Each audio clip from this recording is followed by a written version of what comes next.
as separate individual selves, we're moving in a very linear way through life. So there's me and there's the world around me, and I'm moving forward into the future, and I'm relating to people around me, and so on and so forth.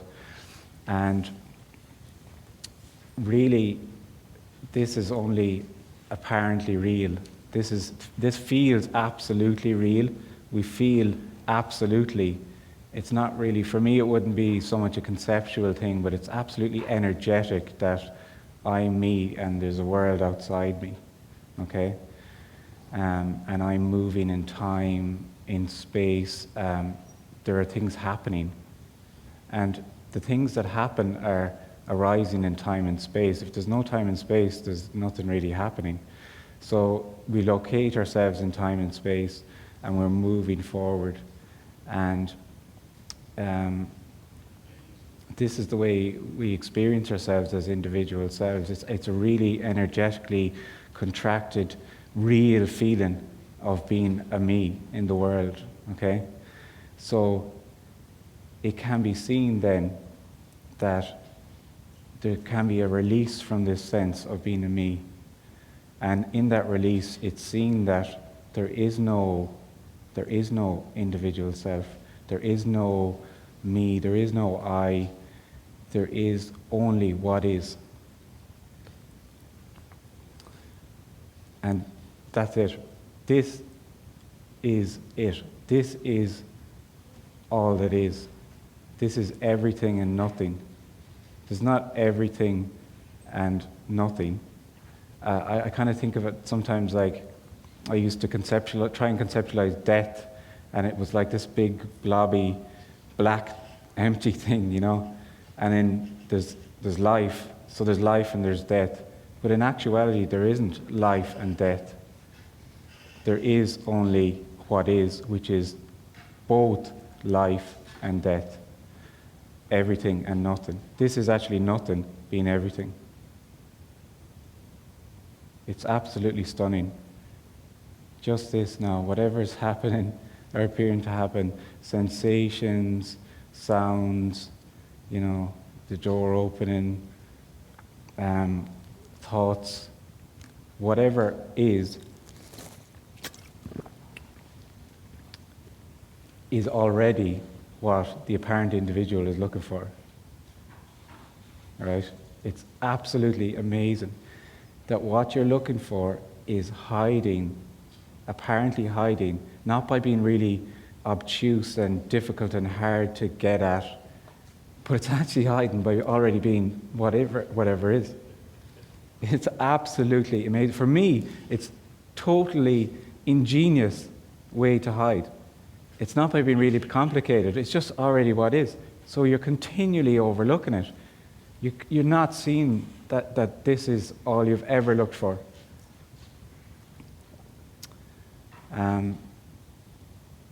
So when there can be a release from that, there can be a release from being a sense of a separate self. And there's this just, I think it's totally indescribable, but it's just that there's kind of a newness. There's a newness to everything. Everything is just full and alive. And often I think it's almost glimpsed and it's almost too much, and it's kind of, you come back again, but nothing is ever the same then, you know. And that, because we're living in a world of cause and effect, we think logically that something leads to something else, because we're moving in a linear motion in time. We cannot begin to comprehend that nothing leads to anything, because there is only this. So nothing leads to an awakening. Nothing can lead to an awakening. And in actuality, there's nothing has actually happened. Nothing has actually happened, because this is nothing appearing to happen. So when I had the title, you know, and I was kindly asked to speak, I just knew there would be walking over and sitting down and speaking in a sense of a sharing, in a sense of friendship, and a description of another way of seeing what is. And if I sit down here and tell you that I did A, B, and C, and D, and we can talk about all of that, we can talk about whatever, and people can ask and say anything if you have a question or whatever, we'll throw it open. But if I'd say I did A, B, and C, and then that's the way the mind wants it, really wants it to be like that, that I did this and this and this, and then I awakened.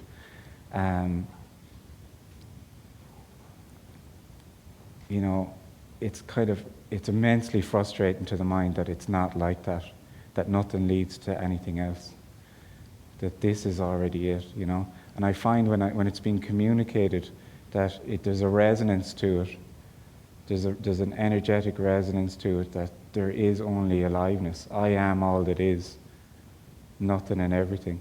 And also there can be a resistance to it, because it's a loop. The sense of being an individual is a loop, and the individual will individualize.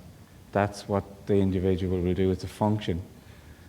So the individual doesn't want what they're looking for. The individual doesn't want what's being looked for, because what's being looked for is just what is, and what is has no room for you. There's no room for you. There's just what is. You know, we're moving in this wheel of me, and I'm talking to you, and I'm talking to this person, this happened, and it's a story, it goes on, and there is no story. The story and you are the same. You know, and it's only when there's a falling away of that it's seen that it was only apparently real to begin with. And there was nothing ever to be afraid of. It's the exact same fear as the fear of death. We have an immense fear of death. Generally speaking, say it varies from culture to culture, but this sense of death and nothing, and then when it's actually fallen away, it's just so, that's why they can offer me so much laughter. There's really nothing to worry about, or you're already home. There is no such thing as a separate individual. There's no individual sitting here. There's just life. That's all. I'm not talking to a bunch of separate individuals here. There's just a voice and light and whatever's happening.